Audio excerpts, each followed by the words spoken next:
मित्रों नमस्कार, Kota online classes में आप सभी का स्वागत है। साथियों, हम लोगों ने जो है काव्य प्रयोजन में आचार्य मम्मट के जो ग्रंथ था काव्य प्रकाश, उसके अनुसार 6 काव्य प्रयोजन हम लोगों ने पूरे कर लिए। एक भी प्रश्न बाहर नहीं जाएगा साथियों, ये मैंने आपसे दावा किया था और मैं दावा करता रहूँगा। एक भी प्रश्न बाहर नहीं जाने वाला, सोच लीजिएगा, क्योंकि मैं कंप्लीट नोट्स के माध्यम से लिखा रहा हूँ।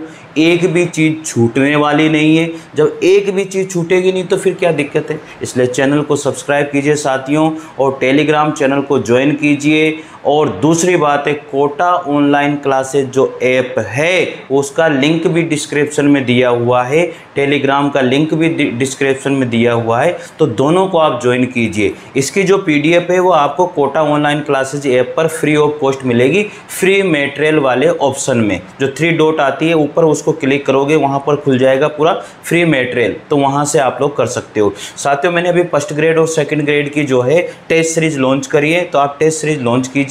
और स्टडी मटेरियल आपको लेना है तो साथियों 51 रुपये में मैंने स्टडी मटेरियल दिया है, तो आप लोग उसे भी ले सकते हैं, खरीद सकते हैं। तो चलिए साथियों, काव्य प्रयोजन में हम आगे बढ़ते हैं, ज़्यादा बकवास नहीं करते हुए, मुझे पसंद भी नहीं है। तो अब साथियों आता है अन्य संस्कृत आचार्यों के द्वारा प्रतिपादित काव्य प्रयोजन। तो लिखिएगा यहाँ पर, अन्य संस्कृत आचार्यों के द्वारा प्रतिपादित काव्य प्रयोजन। अन्य संस्कृत आचार्यों के द्वारा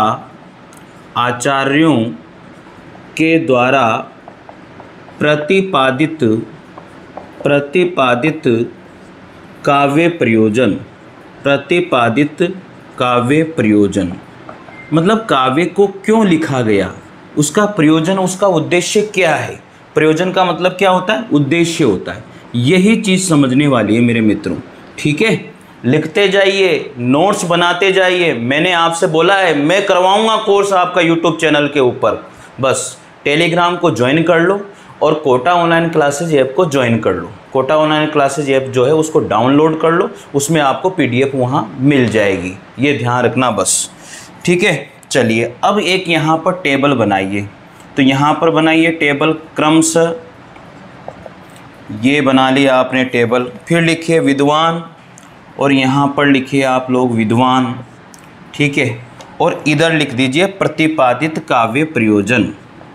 प्रतिपादित काव्य प्रयोजन मित्रों लिखते जाइए बस, प्रतिपादित काव्य प्रयोजन। तो ये टेबल है हमारी कि कौन कौन से विद्वान रहे हैं और किस किस विद्वान ने कौन कौन से काव्य प्रयोजन माने गए हैं। अरे नोट्स लिखने हैं ना, नोट्स में लिखा रहा हूँ, भर लो कॉपियाँ, मैं सही कह रहा हूँ, और कर लो याद। मत भटको कहीं पर भी, मत भटको उन TV पैनलों पर। ये जो लिखा के जाऊँगा ना, ज़िंदगी संवर जाएगी, मान लेना आप लोग। तो चलिए फर्स्ट नंबर पर बात करते हैं। तो पहले नंबर पर जो क्रमशः जो पहले नंबर की बात है वो कौन थे, आचार्य रुद्रट। आचार्य रुद्रट। तो आचार्य रुद्रट के माध्यम से हम लोग देखेंगे कि आचार्य रुद्रट ने कौन कौन से काव्य प्रयोजन माने हैं। संस्कृत आचार्य है सारे के सारे, इन्होंने 4 काव्य प्रयोजन बताएं। सबसे पहला है विश्वव्यापी यश, ये इनका पहला काव्य प्रयोजन है। दूसरा है विपत्ति नाश, लिखो भाई, विपत्ति नाश। तीसरा काव्य प्रयोजन है अलौकिक आनंद। और चौथा काव्य प्रयोजन है आप्त कामना का मतलब होता है इच्छा पूर्ति। क्या होता है, इच्छा पूर्ति। कहते हैं ना, नहीं आता सर, काव्य शास्त्र याद नहीं होता, जैसे जैसे लिखा रहा हूँ वैसे वैसे याद कर लो। टेस्ट सीरीज को ज्वाइन कर लो कोटा ऑनलाइन क्लासेज पर, मज़ा आ जाएगा, ज़िंदगी संवर जाएगी, सोच लेना मेरी बात। तो ये आचार्य हमारे जो रुद्रट हुए हैं उनके अनुसार जो काव्य प्रयोजन माने गए हैं 4 याद कर लेना। ये ऐसे ही पूछे जाते, इनमें से कौन सा काव्य प्रयोजन आचार्य रुद्रट के अनुसार नहीं है। तो विश्वव्यापी यश, इन्होंने काव्य का लिखने का उद्देश्य क्या रखा? इन्होंने रखा है कि मुझे विश्वव्यापी यश मिलना चाहिए, विपत्ति नाश। इन्होंने काव्य लिखने के पीछे एक ही बात रखी कि विपत्ति का नाश होना चाहिए, जैसे धनार्जन, ज्ञानार्जन, यशार्जन, ये चीज़ें हुई ना, पहले भी लिखी हम लोगों ने। फिर इन्होंने अलौकिक आनंद मिलना चाहिए, आप्त कामना यानी कि इच्छा पूर्ति होनी चाहिए, ये बात इन्होंने लिखी है। दूसरे राइटर हमारे आते हैं आचार्य शेखर। क्या नाम है? आचार्य शेखर। लिखो साथियों। अब आचार्य शेखर राजशेखर है, आचार्य राजशेखर, आचार्य राजशेखर, यहाँ लिखो भाई। इसको क्रम को जो है छोटा कर लेते हैं थोड़ा सा। दूसरा है आचार्य राजशेखर। आचार्य राजशेखर ने कितने काव्य प्रयोजन माने? केवल एक काव्य प्रयोजन माना इन्होंने, केवल एक, और वो है कीर्ति। कीर्ति मतलब यश, कीर्ति मतलब यश। बस इन्होंने यश प्राप्ति के लिए ही काव्य का प्रयोजन किया या काव्य को लिखा। इनको काव्य का लिखने का उद्देश्य यश प्राप्ति रहा है, आचार्य राजशेखर के अनुसार हो गया। तो ये दूसरी बात होगी साथियों। अब आगे लिखो, तीसरे नंबर पर आते हैं। तीसरे नंबर पर यहाँ लिखो आचार्य कुंतक। आचार्य कुंतक ने काव्य प्रयोजन कितने माने हैं? आचार्य कुंतक ने 2 काव्य प्रयोजन माना है। एक तो है अलौकिक आनंद का जनक, अलौकिक आनंद का जनक, और दूसरा काव्य प्रयोजन है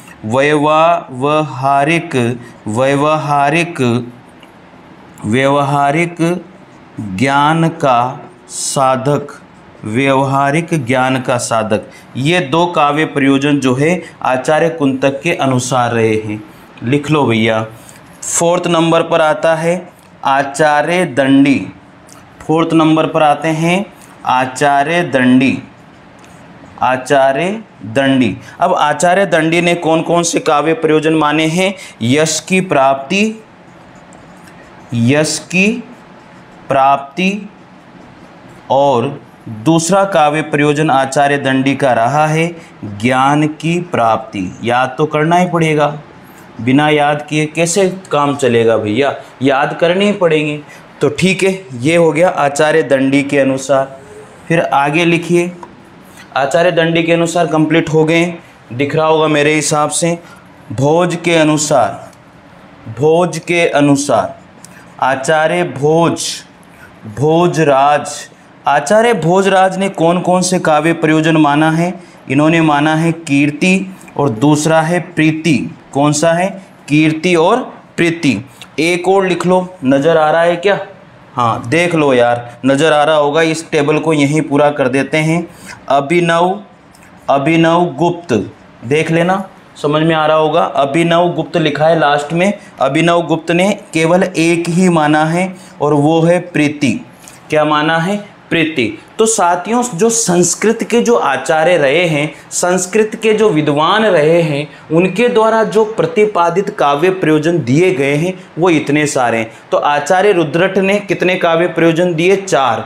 तो विश्वव्यापी यश, विपत्ति नाश, अलौकिक आनंद और आप्त कामना यानी कि इच्छा पूर्ति, ये हमारे आचार्य रुद्रट ने माने हैं। आचार्य राजशेखर क्या कहते हैं? मुझे तो भैया कीर्ति प्राप्त करनी है, मैं इसलिए ही काव्य का प्रयोजन करूंगा, इसलिए काव्य का लिखने का मेरा उद्देश्य है, मुझे यश चाहिए। इन्होंने फिर आचार्य कुंतक ने कहा कि मैं जो है काव्य का जो प्रयोजन, मेरा लिखने का जो उद्देश्य है, काव्य लिखने का जो मेरा उद्देश्य है, वो अलौकिक आनंद का ज्ञान प्राप्त हो और व्यवहारिक ज्ञान का मुझे साधक होना चाहिए। आचार्य दंडी ने क्या बात कही है कि मुझे यश की प्राप्ति के लिए, मुझे मेरा उद्देश्य ही काव्य का लिखने का एक है कि यश की प्राप्ति होनी चाहिए।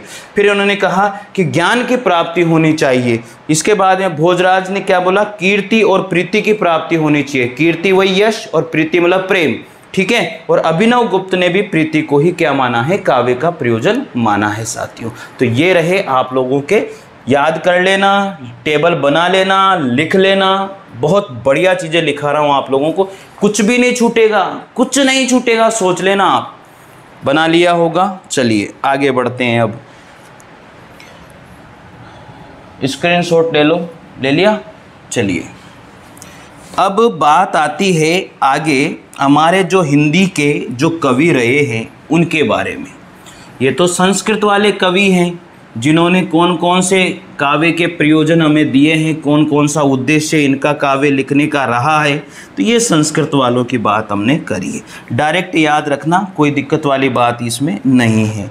आगे बढ़ते हैं अब हम लोग हिंदी के कवियों के द्वारा प्रतिपादित काव्य प्रयोजन लिखते हैं। हिंदी के कवियों द्वारा प्रतिपादित काव्य प्रयोजन, हिंदी के कवियों के द्वारा प्रतिपादित काव्य प्रयोजन। तो सबसे पहले जो आते हैं वो आते हैं तुलसीदास। क्या नाम है? तुलसीदास जी। अब हिंदी के जो काव्य प्रयोजन की बात जो इन्होंने करी है, तो इनकी एक लाइन आप लिखिए। इनकी जो लाइन है, कीरति भणिति भूली बल सोही। क्या नाम लिखा? भूति बल सोही, भूति बल सोई। ठीक है। आगे है सुरसरी सम सब, सुरसरी सम सब, सुरसरी सम सब कहाँ हित होई। ये लाइन इन्होंने लिखी है। किसकी लाइन है ये? तुलसीदास जी के द्वारा लिखी गई है। ये क्या लिखते हैं इसमें लिखिए, इस लाइन का मतलब हम लोग लिखते हैं, इनके अनुसार किसके अनुसार? तुलसीदास जी के अनुसार। इनके अनुसार कीर्ति भणिति, क्या लिखा है इन्होंने? कीर्ति भणिति, मतलब कीर्ति भणिति मतलब कौन है? कविता। कीर्ति भणिति मतलब कविता। भूति का मतलब संपत्ति, भूति मतलब सम्मति। क्या नाम है? संपत्ति। भूति मतलब संपत्ति। वही उत्तम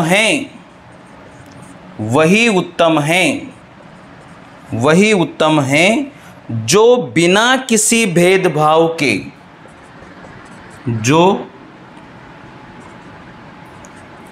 बिना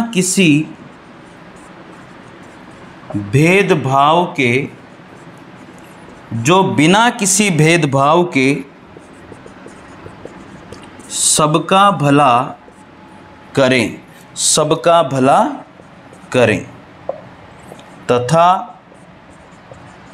तथा वही कविता श्रेष्ठ कविता है, तथा वही कविता श्रेष्ठ कविता है जो गंगा के समान सबका हित करे, जो गंगा के समान सबका हित करे। सुरसरी सम, सुरसरी मतलब गंगा, सबका मतलब समान, सबका मतलब सबका, का हित होई मतलब गंगा के समान वो क्या करे? सबका का हित होई, हित होना चाहिए, अर्थात सबका वो हित करने वाली होनी चाहिए, वही कविता है, ऐसा तुलसीदास जी कहते हैं। तो तुलसीदास जी ने क्या कहा? तुलसीदास जी ने काव्य प्रयोजन, काव्य लिखने के पीछे उद्देश्य क्या बताया? उन्होंने एक ही उद्देश्य बताया है, एक ही काव्य प्रयोजन बताया है। क्या बताया उन्होंने? कि ऐसी कविता होनी चाहिए जो गंगा के समान सबका क्या करे? हित करे। ऐसे काव्य प्रयोजन उन्होंने बताया कि मेरा जो काव्य लिखने का उद्देश्य है वो ये होना चाहिए। यानी कि और भी लोगों को मैं यही कहता हूं कि मेरे लिखने का काव्य प्रयोजन क्या होना चाहिए कि वह गंगा के समान, गंगा के पानी के समान सबका हित करने वाला होना चाहिए, ऐसा उन्होंने कहा है। तो मित्रों बात समझ में आ गई होगी, कोई दिक्कत नहीं है इसमें। चलिए ये तुलसीदास जी हो गई। अब हिंदी के कवियों की बात कर रहे हैं हम लोग, आगे बढ़ते रहिए, लिखते रहिए। तो एक एक कवि के बारे में हम लोग लिख रहे हैं। देखो मेरे पास थोड़ा सा बोर्ड छोटा है, लेकिन लिखा इतना जाऊंगा कि ज़िंदगी बना के जाऊंगा। आप लोग जो मेरे से जुड़ गए ना, मैं गारंटी दे रहा हूं, अगर एक भी क्वेश्चन बाहर चला जाए पेपर के अंदर, दिल से बता रहा हूं, बस चैनल को ज़रूर सब्सक्राइब कर लीजिएगा, लाइक और शेयर ज़रूर कीजिएगा। मित्रों मैं सही कह रहा हूं आप लोगों से, और मित्रों को भी मिलना चाहिए। और कोटा ऑनलाइन क्लासेस ऐप को ज्वाइन कर लीजिए, उसको ऐप को डाउनलोड ज़रूर कर लेना, वो आपको मिल जाएगा, किसी भी वीडियो में लिंक मिल जाएगा उसका। अब दूसरे राइटर आते हैं हमारे कुलपति मिश्र। क्या नाम है? कुलपति मिश्र। दूसरे राइटर हैं कुलपति मिश्र।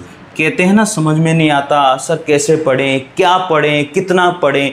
मैं पढ़ा रहा हूँ, वो पढ़ लो। गारंटी दे रहा हूँ, विश्वास दे रहा हूँ, आपके भविष्य के साथ खिलवाड़ मैं भी नहीं कर सकता। मेरा क्या अधिकार है मैं आपके भविष्य के साथ खिलवाड़ करूँ? भाई मुझे कौन सा अधिकार दिया गया है कि आपके भविष्य के साथ खिलवाड़ करूँ? अरे ये कोचिंग वाले जो कर रहे हैं ना, बड़े बड़े जो नामी नाम चल रहे हैं, लिखा देते हैं, रजिस्टर भरवा देते हैं, और अरे उसको बताओ तो सही, आएगा क्या? मैं बता रहा हूँ आपको, घिस घिस के लगे हैं, ऐसे नहीं लगे हैं। सुन लो मेरी बात को, ठीक है? तो देखो कुलपति मिश्र इन्होंने क्या कहा, जस संपत्ति आनंद, इनकी एक लाइन है, उसको ध्यान दीजिए। और एक चीज़ और बता दूँ, पूरा नोट्स से लिखा रहा हूँ, एक एक चीज़ नोट्स के माध्यम से लिखा रहा हूँ, सोच लेना आप। लिखो यहाँ पर, जस संपत्ति आनंद अति दूरितन, आनंद अति दूरितन, आनंद अति दूरितन डारे खोई, डारे कोई। ठीक है, डारे कोई। अगली लाइन है, होत कवित ते, होत कवित ते, होत कवित ते चतुरई जगत राग बस होई, जगत राग बस होई। ये जो है कुलपति मिश्र जो थे उन्होंने लिखा है कि काव्य प्रयोजन लिखना क्या है, काव्य प्रयोजन क्यों लिखना चाहिए। मतलब उन्होंने बताया है कि काव्य लिखने का प्रयोजन क्या होना चाहिए, काव्य का लिखने का उद्देश्य क्या होना चाहिए। ये बात कुलपति मिश्र इस लाइन के माध्यम से बताते हैं। क्या कहते हैं वो? लिखिएगा, काव्य रचना, काव्य रचना में, काव्य रचना में जस मतलब यश, यश प्राप्ति, काव्य रचना में यश प्राप्ति, संपत्ति, संपत्ति प्राप्ति, आनंद की प्राप्ति, आनंद की प्राप्ति, आनंद की प्राप्ति होती हैं, आनंद की प्राप्ति होती है। थोड़ा वीडियो लंबा जा सकता है आज, तो बढ़िया से नोट्स बनाइए, लिखिए, ठीक है? वीडियो लंबा हो सकता है, आज क्लास बड़ी होगी, ये सोच लेना। आनंद की प्राप्ति लिख लिया। आगे लिखो, संकट या पाप दूर हो जाते हैं, संकट या पाप दूर हो जाते हैं, संकट या पाप दूर हो जाते हैं, चतुराई का बोध होता है, चतुराई का बोध मतलब ज्ञान, चतुराई का बोध होता है। संसार के लोग, संसार के लोग, संसार के लोग कविता के राग मतलब प्रेम, कविता के राग मतलब प्रेम के वशीभूत हो जाते हैं, वशीभूत हो जाते हैं। ये लाइन का मतलब ये है। देखो बहुत सिंपल सी लाइन इन्होंने बताई है, पढ़ते हैं इस लाइन को, समझते भी हैं, लिखा भी हुआ है, मैंने सब कुछ लिख दिया है, आपको कोई घबराने की जरूरत नहीं है, समझ में आ जाएगी चीज़ें। इन्होंने कहा है कुलपति मिश्र ने, जस संपत्ति, जस का मतलब होता है यश, जस का मतलब क्या होता है? यश प्राप्ति। सम्मति मतलब संपत्ति प्राप्ति। आनंद अति दूरितन डोरे डारे कोई, तो ये लिखा है इन्होंने आनंद मतलब आनंद की प्राप्ति, ठीक है। दूरित मतलब संकट या पाप, डारे कोई यानी कि संकट या पाप क्या हो जाते हैं? दूर हो जाते हैं। फिर इन्होंने कहा है होत कवित, ऐसी कविता होनी चाहिए जो चतुराई का बोध होता है। जगत राग बस होई, यानी कि संसार के लोग उस कविता के राग में, उस कविता के प्रेम में क्या हो जाना चाहिए? खो जाने चाहिए या उसके वशीभूत हो जाने चाहिए। ऐसा काव्य प्रयोजन या ऐसा कविता लिखने का उद्देश्य होना चाहिए, ऐसा कुलपति मिश्र ने कहा है साथियों। तो याद कर लीजिएगा, समझ लीजिएगा, लिख लीजिएगा, ठीक है। बड़े आगे,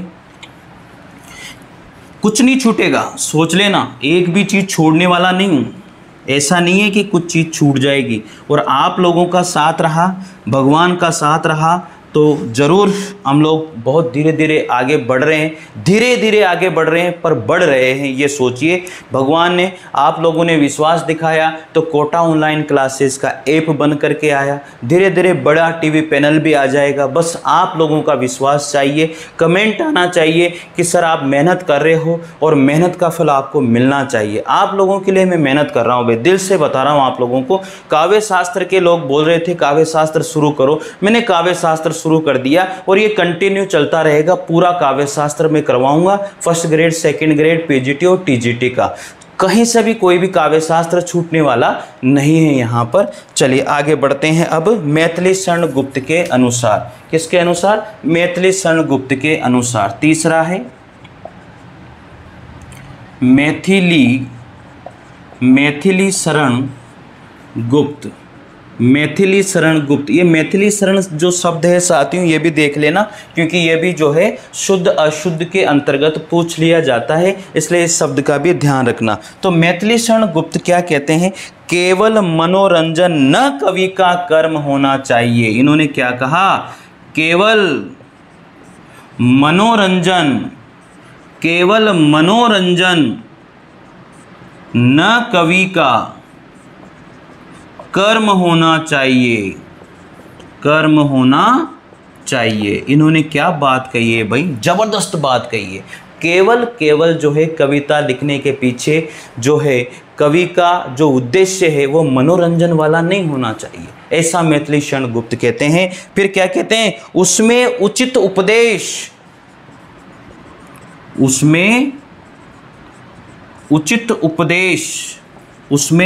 उपदेश का भी मर्म होना चाहिए। उपदेश का भी मर्म होना चाहिए। शुरू से देख लेना, सारे के सारे वीडियो नंबर वाइज डले हुए हैं। काव्य प्रयोजन का फर्स्ट वीडियो, उसमें नंबर भी डले हुए हैं। काव्य प्रयोजन का सेकंड वीडियो, उस पर भी नंबर डले हुए हैं। तीसरा वीडियो आज आ रहा है, तो आप देख लेना, कंटिन्यू देखिए और कंटिन्यू नोट्स बनाइए। पीडीएफ आपको कोटा ऑनलाइन क्लासेस ऐप के ऊपर मिलेगी फ्री। वहाँ पर 3 डॉट आते हैं कॉर्नर में, उस कॉर्नर में 3 डॉट को क्लिक करेंगे तो उसमें एक ऑप्शन आएगा फ्री मटेरियल, तो वहाँ जा करके आप लोग जो है इस पीडीएफ को प्राप्त कर सकते हो, ठीक है। कर्म होना चाहिए, बहुत सिंपल सी बात इन्होंने कही है। तो गुप्त जी यही कहते हैं, क्या कहते हैं भैया? तो गुप्त जी ने एक ही बात कही। गुप्त जी ने क्या बात कही है कि मनोरंजन एवं उचित उपदेश को काव्य में प्रधान प्रयोजन होता है। क्या बोला इन्होंने? गुप्त जी ने क्या बोला? गुप्त जी ने मनोरंजन बोला है इन्होंने। मनोरंजन एवं उचित उपदेश, मनोरंजन एवं उचित उपदेश, मनोरंजन और उचित उपदेश जो है, उपदेश को काव्य के प्रधान प्रयोजन मानते हैं। ये काव्य का प्रधान प्रयोजन मानते हैं। लिख लो भैया, लिख लो, सही बता रहा हूँ, लिख लो, मत भगो इधर उधर, मत भटको रे मेरे साथियों, मत भटको, ठीक है। तो लिख लिया होगा मैथिली शरण गुप्त के अनुसार। बढ़े आगे, लिखते रहिए, वीडियो को रोक करके भी लिख लेना भैया आप लोग, ठीक है ना। हाँ, मैं पूरी पीडीएफ एक साथ डालूंगा, काव्य प्रयोजन का जो टॉपिक खत्म होगा उसके बाद में पूरी पीडीएफ आपको कोटा ऑनलाइन क्लासेस ऐप के ऊपर मिल जाएगी। अब पढ़ते हैं आचार्य देव के अनुसार। आचार्य देव, अब आचार्य देव ने काव्य लिखने के पीछे क्या प्रयोजन माना, क्या उद्देश्य होना चाहिए। रहतन घर वर धाम धन, क्या बोलते हैं ये, रहतन, क्या बोला इन्होंने, रहतन घर वर, घर वर धाम धन, धाम धन, तरुवर सरवर कूप, तरुवर सरवर कूप, तरुवर सरवर कूप। फिर कहते हैं जस शरीर जग में अमर, जस शरीर जग में अमर, जस शरीर जग में अमर, भव्य काव्य रस रूप, भव्य काव्य रस रूप। ये जो है हमारे आचार्य देव थे, उन्होंने बात कही है। अब इसकी जो लाइन लिखी हुई है इसका भी हिंदी अर्थ हम लोग लिख लेते हैं। क्या बात है भैया, क्या बोलना चाहते हैं ये, और वो चीज़ भी ज़रूरी है क्योंकि आप लोग जब बाद में पढ़ोगे तो कैसे पढ़ोगे। तो इन्होंने कहा है घर वर धाम धन तरु सरोवर, फिर कूप, कूप मतलब जो कुएं होते हैं, सब नष्ट, सब नष्ट हो जाते हैं, सब नष्ट हो जाते हैं, सब नष्ट हो जाते हैं। किंतु, किंतु रस रूप, रस रूप काव्यकर्ता, रस रूप काव्यकर्ता का शरीर जग में, जग में, जग में अमर हो जाता है, जग में अमर हो जाता है। जस, जस का मतलब वही यश, जस का मतलब यश को, यश को प्राप्त, यश को प्राप्त, यश को प्राप्त, यश को ही, यश को ही काव्य का प्रधान प्रयोजन माना। यश, यश मतलब जस को ही काव्य का प्रधान प्रयोजन माना। कहने का मतलब ये हुआ कि जो हमारे आचार्य देव हैं वो केवल केवल यश को ही काव्य का प्रधान प्रयोजन मानते हैं। काव्य लिखने का उद्देश्य केवल यश प्राप्ति ही ये मानते हैं। उन्होंने क्या बात कही, रहतन घर, रहतन घर, घर मतलब घर वर धाम धन तरोवर सरोवर कूप, सब क्या हो जाते हैं, नष्ट हो जाते हैं। जस शरीर जग में अमर, यानी कि शरीर के अंदर जो अमर होता है वो केवल आनंद अमर होता है, ऐसा उन्होंने बताया है। या यश कीर्ति उन्होंने जो बताया है वही अमर होता है। तो इन्होंने एक ही बात कही है कि जो यश को ही काव्य का ये क्या मानते हैं, प्रधान काव्य प्रयोजन मानते हैं। तो लिख लिया मेरे साथियों।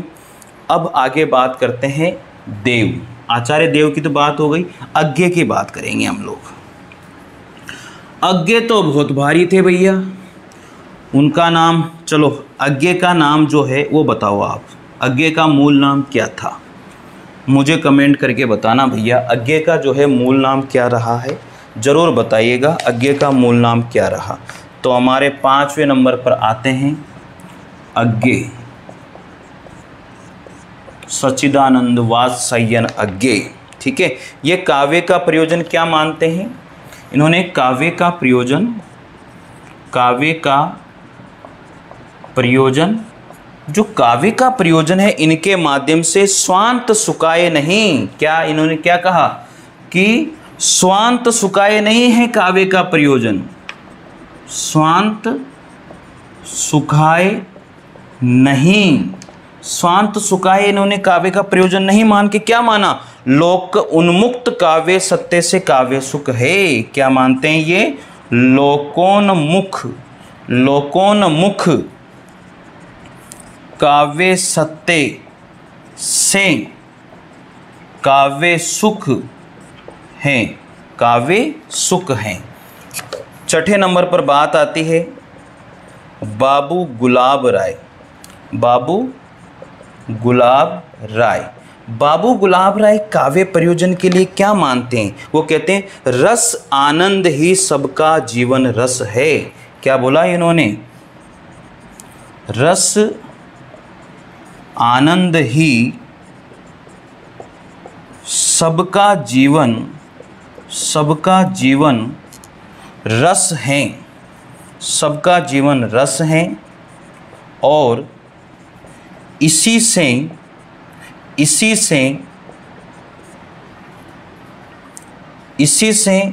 रस सहित या लोक मंगल संभव नहीं है, लोक मंगल संभव नहीं है।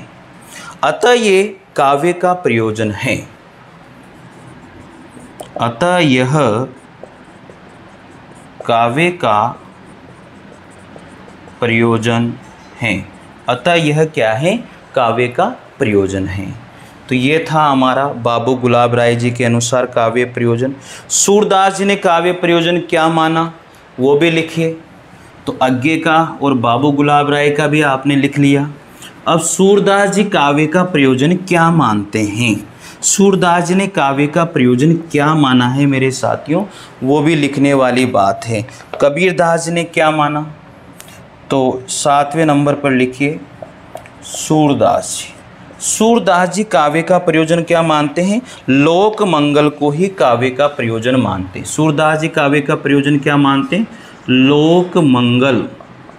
सूरदास जी ने जो काव्य का प्रयोजन माना है वो केवल लोक मंगल को माना है कि लोगों का मंगल होना चाहिए, ये काव्य लिखने का उद्देश्य हमारा होना चाहिए। उसके बाद में सूरदास जी के बाद में कबीरदास जी ने काव्य का प्रयोजन क्या माना, कबीरदास जी ने काव्य का प्रयोजन क्या माना है साथियों, कबीरदास जी ने एक ही बात बोले, तुम जिन जानो गीत है। क्या कहते हैं ये, यहाँ लिखते हैं नीचे,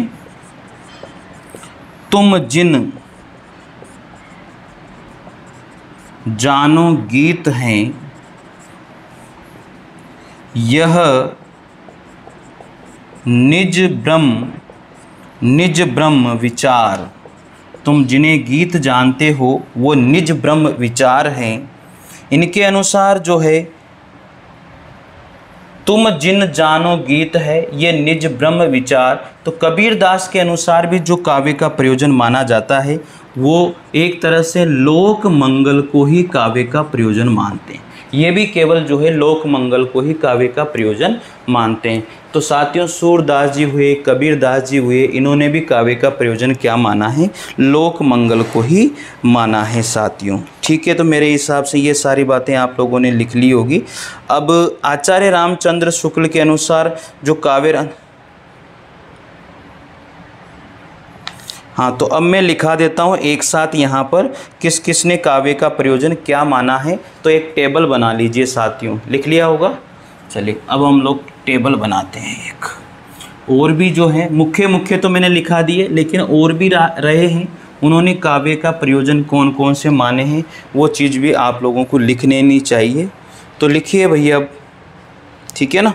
आचार्य रामचंद्र शुक्ल के अनुसार मनुष्य हृदय सामर्थ्य प्रतिपादन जो किया है वो सारे लिखिए। तो यहाँ पर लिखते हैं और भी क्रमशः, ये क्रमशः बात हो गई। कवि और विद्वान जो रहे हैं, और भी राइटर में लिखा देता हूँ शॉर्ट में, ठीक है। और काव्य प्रयोजन बना लो भाई टेबल। बहुत सारे काव्य प्रयोजन है, किस किस ने क्या माना है सारी चीज़ें लिखा रहा हूँ, कुछ भी छोड़ ही नहीं रहा। कुछ भी पूछा जाए आपको टेंशन लेने की ज़रूरत ही नहीं है। तो नंबर 1 पे है आचार्य रामचंद्र शुक्ल ने कितने काव्य प्रयोजन माने हैं? इन्होंने माने हैं काव्य प्रयोजन, 2 काव्य प्रयोजन माने हैं। लोक मंगल की साधना अवस्था, लोक मंगल की साधना अवस्था, और दूसरा माना है रसानुभूति।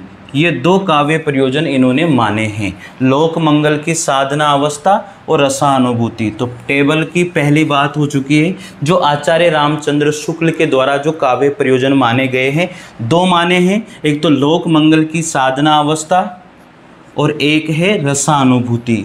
काव्य लिखने के पीछे ये उद्देश्य होना चाहिए। प्रयोजन का मतलब क्या है? उद्देश्य, बस यही तो बात ध्यान देने वाली है। चलिए दूसरे नंबर पर बात करते हैं हजारी प्रसाद द्विवेदी। कौन से राइटर आते हैं? हजारी प्रसाद द्विवेदी। अब हजारी प्रसाद द्विवेदी काव्य प्रयोजन क्या मानते हैं? ये केवल एक ही मानते हैं, लोक मंगल, यानी कि इनका एक ही है, लोक मंगल मतलब कल्याण, लोक कल्याण। तो वो क्या था? लोक मंगल, ये काव्य का प्रयोजन मानते हैं। कौन? हजारी प्रसाद द्विवेदी काव्य का प्रयोजन मानते हैं। ठीक है साथियों, अब अगला आता है तीसरे नंबर पर, वो है हमारे महावीर प्रसाद द्विवेदी।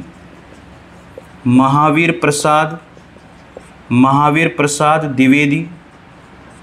प्रसाद द्विवेदी क्या मानते हैं? आनंद और ज्ञान की प्राप्ति मानते हैं। पहले नंबर पर ज्ञान की प्राप्ति और दूसरे नंबर पर आनंद को काव्य का प्रयोजन मानते हैं। ठीक है, तो ये हो गए हमारे महावीर प्रसाद द्विवेदी, लिख लो भाई। ठीक है, आगे आते हैं 4th नंबर पर महादेवी वर्मा। ये काव्य का प्रयोजन, देखो काव्य का प्रयोजन जो काव्य प्रकाश के अनुसार बताए गए ना, काव्य प्रकाश जो आचार्य मम्मट ने लिखा है उसके अनुसार जो 6 प्रकार के काव्य प्रयोजन मैंने आपको स्टार्टिंग में पढ़ाए वही मुख्य हैं। उनको तो ध्यान रखना ही रखना है, ये तो एक्स्ट्रा है, वही मेन है जो 6 काव्य प्रयोजन मैंने आपको बताए हैं आचार्य मम्मट के अनुसार। ये तो मैं आपको एक्स्ट्रा पढ़ा रहा हूँ ताकि आपको कोई भी बात छूटे ही नहीं। मैंने दावा किया ना, कोई कहीं से जाएगा ही नहीं। ठीक है भाई, तो महादेवी वर्मा जो काव्य प्रयोजन मानती है वो मानती है मानव हृदय में समाज के प्रति विश्वास उत्पन्न होना। इन्होंने एक ही बात कही है कि मानव हृदय में समाज के प्रति विश्वास उत्पन्न होना,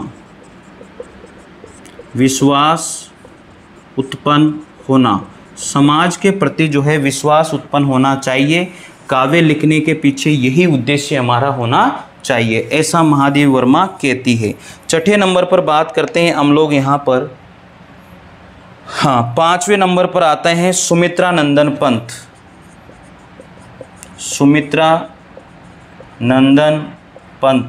सबसे ज़्यादा सुमित्रा नंदन पंत ने प्रकृति के ऊपर अपनी कविताएं लिखी है। प्रकृतिवादी कवि कहा जाता है सुमित्रा नंदन पंत को। ठीक है मित्रों, तो चलिए सुमित्रा नंदन पंत क्या मानते हैं? मुक्त जीवन सौंदर्य की अभिव्यक्ति, मुक्त जीवन सौंदर्य की अभिव्यक्ति, ये इनका काव्य प्रयोजन। इन्होंने कहा है कि जीवन मुक्त हो और सौंदर्य की अभिव्यक्ति होनी चाहिए। इसके बाद में 6ठे नंबर पर बात करते हैं, जो आते हैं हमारे मुंशी प्रेमचंद का काव्य लिखने का उद्देश्य क्या है?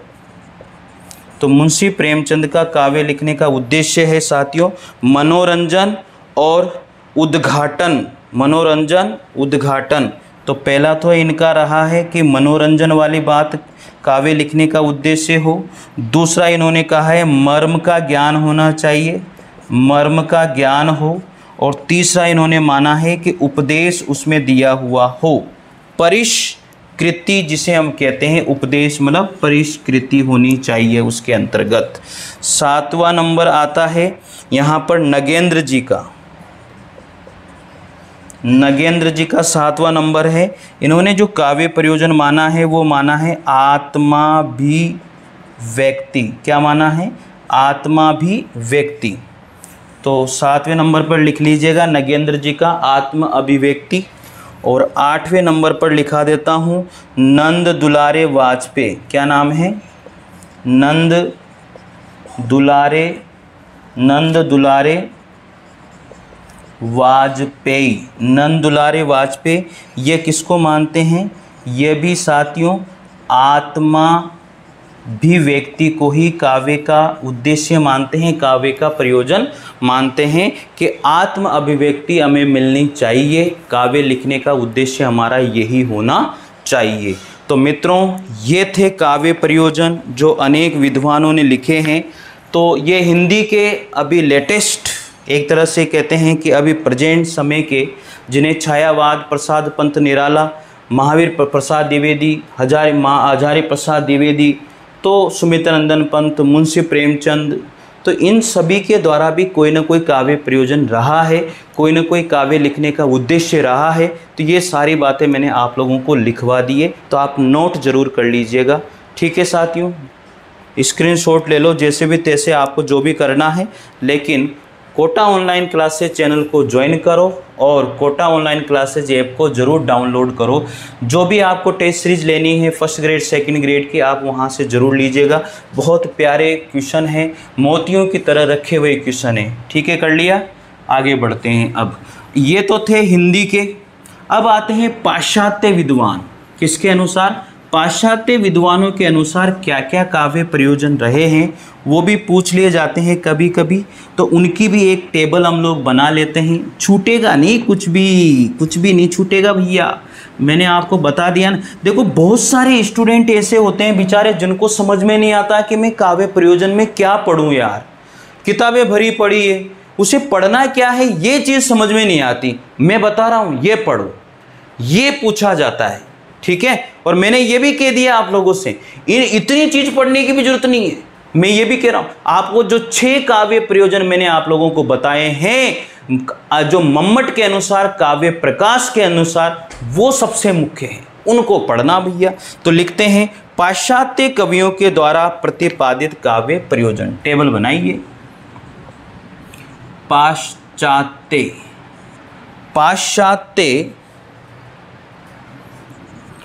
कवियों के द्वारा प्रतिपादित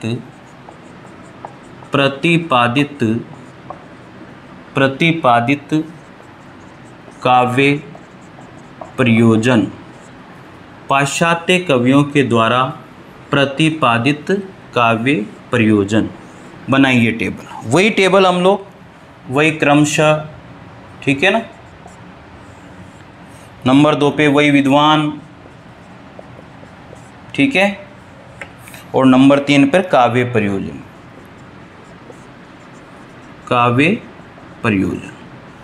ठीक है मित्रों, तो लिखिएगा। नंबर 1 आचार्य प्लेटो, पहले विद्वान हैं आचार्य प्लेटो, और रस्किन और टॉलस्टॉय। तो प्लेटो, रस्किन और टॉलस्टॉय के अनुसार जो काव्य प्रयोजन रहा है, इन तीनों के अनुसार जो काव्य प्रयोजन रहा है वो है लोकमंगल। क्या रहा है, लोकमंगल। ये इन तीनों के अनुसार काव्य प्रयोजन रहा। फिर आगे बात करेंगे नंबर 2 पर सीलर, फिर है ड्राइडन, फिर है कॉलरिज, और इन तीनों के अनुसार जो काव्य प्रयोजन रहा है वो रहा है आनंद। क्या रहा है, आनंद। तीसरे नंबर पर बात आती है अरस्तु, दिख रहा है सबको, अरस्तु, आर्नोल्ड और एक है शैली। बोल भी रहा हूँ मैं, नहीं दिख रहा हो तो देख लेना, शैली। इनके अनुसार जो काव्य प्रयोजन रहा है वो है नीति, और ये पहला, और दूसरा रहा है आनंद। ठीक है, तो प्लेटो, रस्किन और टॉलस्टॉय के अनुसार तो काव्य प्रयोजन जो रहा है लोकमंगल।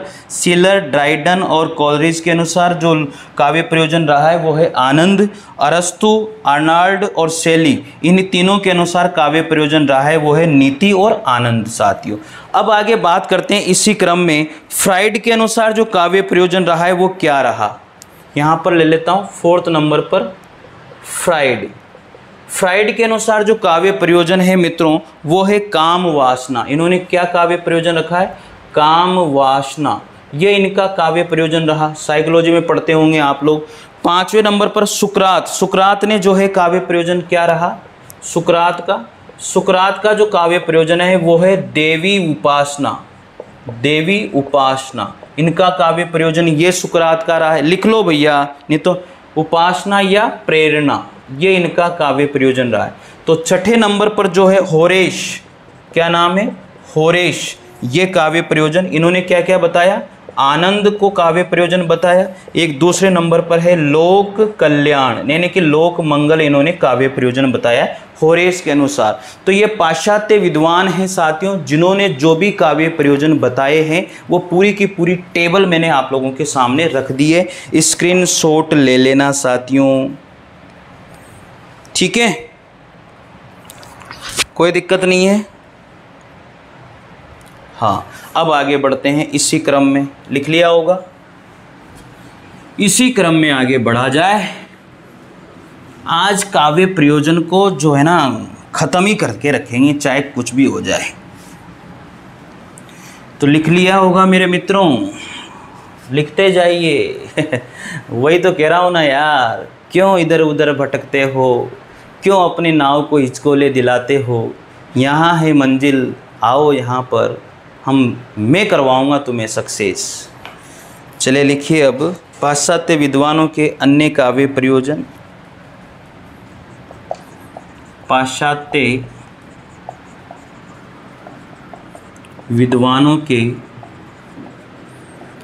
अन्य काव्य प्रयोजन, और भी पाश्चात्य विद्वानों के जो और भी काव्य प्रयोजन रहे हैं वो भी मैं लिख देता हूँ। काव्य कला के लिए हैं, इन्होंने पाश्चात्य विद्वानों ने कहा है कि काव्य कला के लिए हैं। यही कहते हैं कि काव्य जीवन के लिए हैं, इन्होंने कहा है कि काव्य जीवन के लिए हैं। इन्होंने कहा है कि काव्य मनोरंजन के लिए हैं, काव्य मनोरंजन के लिए हैं। यही कहते हैं कि काव्य जीवन से पलायन करने के लिए हैं, जीवन से पलायन करने के लिए हैं, जीवन से पलायन करने के लिए हैं। यही कहते हैं कि काव्य जो है आत्म साक्षात्कार के लिए हैं। फिर यही कहते हैं कि काव्य सृजनात्मक आवश्यकताओं की पूर्ति के लिए हैं। पाश्चात्य विद्वान मानते हैं ऐसा, ठीक है। फिर यही कहते हैं कि जो काव्य है वो अभिव्यंजना का मतलब क्या होता है? रहस्यपूर्ण अभिव्यक्ति के लिए हैं, ये ऐसा भी कहते हैं। तो साथियों जो पाश्चात्य विद्वान थे उन्होंने अन्य काव्य प्रयोजन माने हैं। तो ये पाश्चात्य विद्वानों के द्वारा और भी काव्य प्रयोजन माने हैं। काव्य लिखने का उद्देश्य पाश्चात्य विद्वानों का ये भी रहा है। क्वेश्चन पूछा जाए इनमें से पाश्चात्य विद्वान के द्वारा कौन सा काव्य प्रयोजन नहीं माना गया, तो ये सारे के सारे पाश्चात्य विद्वानों ने माने हैं, तो आप इनको ध्यान रखिएगा। पर्टिकुलर पूछा जाए कि अरस्तु के अनुसार काव्य प्रयोजन क्या माना गया है, तो अरस्तु के अनुसार जो काव्य प्रयोजन माना गया है वो नीति और आनंद को माना गया है। तो इस तरह से आप लोगों को ध्यान रखना है भैया। और कुछ भी नहीं है काव्य प्रयोजन के अंतर्गत। तो लिख लिए होंगे, मेरे हिसाब से कोई भी दिक्कत वाली बात इसमें नहीं होना चाहिए। हो गया, चलिए अब ये सारी चीज़ें हो गई। अब एक थोड़ी सी बात और रह गई कि पाश्चात्य विद्वानों के जो है ये 3 ग्रुप हैं। पाश्चात्य विद्वानों के कितने ग्रुप हैं? 3 वर्ग माने गए हैं। तो पाश्चात्य विद्वानों की जो है 3 वर्ग हैं। पाश्चात्य विद्वानों के 3 वर्ग हैं साथियों। अब 3 वर्ग हैं, अलग अलग हैं, उनमें अलग अलग राइटर हैं। उन्होंने किसको काव्य का प्रयोजन माना है, उस वर्ग ने किसको काव्य का प्रयोजन माना है, ये चीज़ समझने वाली है। तो पहला जो वर्ग है उसमें है प्लेटो और है रस्किन और टॉलस्टाय। ये वर्ग है पहला वाला। ये काव्य का प्रयोजन किसको मानता है?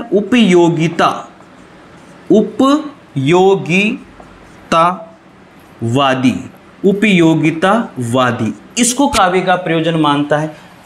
ठीक है। दूसरा जो आता है लोजाइनस और इसी में है सीलर और इसी में है ब्रेडले। ये जो वर्ग है, दूसरा वर्ग, ये काव्य का प्रयोजन किसको मानता है? आनंदवादी। ये आनंदवादी को काव्य का प्रयोजन मानता है। तीसरा वर्ग जो है वो आता है अरस्तु का, अर्नोल्ड का, ड्राइडन। तीसरे वर्ग में कॉलरिज और कौन है? रिचर्ड्स। ये काव्य का प्रयोजन जो तीसरा वर्ग है वो काव्य का प्रयोजन किसको मानता है? ये मानता है मध्य मार्गी को काव्य का प्रयोजन मानता है। तो साथियों ये सारी की सारी बातें जो है मैंने आपको लिखवा दी है। काव्य प्रयोजन में जो जो भी पढ़ना है वो सारा कुछ मैंने आपको बता दिया है। ये काव्य प्रयोजन का टॉपिक आज हमारा समाप्त होता है और कल हम लोग जो है काव्य हेतु को शुरू करेंगे। कल का जो वीडियो होगा वो काव्य हेतु के लिए होगा। ये काव्य प्रयोजन समाप्त हो गया है साथियों। ठीक है मित्रों, मेरे हिसाब से मुझे आशा है कि आप लोगों को अच्छा लगा होगा। आप लोगों के लिए जो मेहनत मैं कर रहा हूँ ये सफल हो, भगवान से मैं दुआ करता हूँ जितने भी स्टूडेंट मेरे से पढ़ रहे हैं वो सफल हो। और मित्रों जुड़े रहिए, विश्वास कीजिए, जिसे भी नोट्स मंगवाने हैं वो डिस्क्रिप्शन में जो है उसके लिए मैंने नंबर दिए हुए हैं, उस पर बात कर सकते हैं नोट्स मंगवाने के लिए। हिंदी साहित्य के, काव्य शास्त्र के या फिर 8000 प्रश्न जो मैंने बनाए हैं उन प्रश्नों के नोट्स जो भी मंगवाना चाहता है वो मंगवा सकता है मित्रों। और इसकी PDF लेने के लिए आपको कोटा ऑनलाइन क्लासेस जो ऐप है उसको ज्वाइन करना पड़ेगा, उसको डाउनलोड करना पड़ेगा। वहाँ पर इसकी PDF आपको फ्री ऑफ कॉस्ट मिल जाएगी काव्य प्रयोजन की। ठीक है मित्रों, दूसरी बात सूचना मैं आप लोगों को दे रहा हूँ कि हमारी जो क्लासेज है वो अभी काव्य शास्त्र की क्लासेज चल रही है। तो निश्चित रूप से इसे पूरी करने के बाद ही हम लोग फिर अगली क्लासेज को शुरू करेंगे साथियों। ठीक है, तो पहले काव्य शास्त्र को हम लोग समाप्त करेंगे। आप लोग जुड़े रहिए और कोटा ऑनलाइन क्लासेज ऐप को जरूर डाउनलोड कीजिए। वहाँ पर मैंने टेस्ट सीरीज भी चलाई है। जो टेस्ट सीरीज है वो 1st ग्रेड की और 2nd ग्रेड की टेस्ट सीरीज है। बहुत अच्छी टेस्ट सीरीज है, बहुत अच्छे प्रश्न हैं, एक एक प्रश्न की व्याख्या दी हुई है और टेस्ट सीरीज के जो पेपर है उनकी PDF भी आप लोगों को वहाँ पर मिल जाएगी। तो मित्रों ज़रूर ज्वाइन कीजिएगा। ये सबसे बड़ी इंपॉर्टेंट बात जो आपके लिए थी। तो हम लोग YouTube पे पढ़ते रहेंगे, लिखवाता रहूँगा मैं आप लोगों को। लिखते रहिए, पढ़ते रहिए, भटकने की कोई ज़रूरत नहीं है, बस विश्वास दिखाते रहिए। ठीक है साथियों, मिलते अगले वीडियो के साथ। तब तक के लिए जय हिंद, जय भारत। Thank you.